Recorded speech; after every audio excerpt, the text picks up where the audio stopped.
পর্ব ২ ফিরে আসা। রাত ১২টা।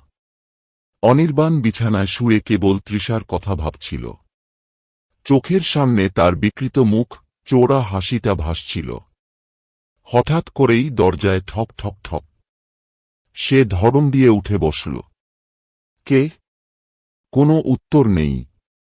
সে দরজা খুলতেই বুকের রক্ত জল হয়ে গেল। তৃষা দাঁড়িয়ে আছে। কিন্তু সে তো মরে গেছে।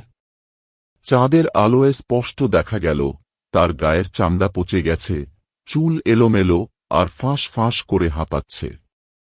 সে হাসল, এক বিকৃত হাসি। অনু, আমি ফিরে এলাম। অনির্বাণ পেছনে সরতে গিয়ে পড়ে গেল। ঠান্ডা একটা হাত তার গালে বুলিয়ে দিল, পচা আঠালো হাত। তুমি কি সত্যি তৃষা? সে সামনে ঝুঁকে এলো, তার নড়বড়ে চোয়াল থেকে এক টুকরো চামড়া খুলে পড়ল। শুয়ে পড়ো প্রিয়তম। আজ আমাদের প্রথম রাত।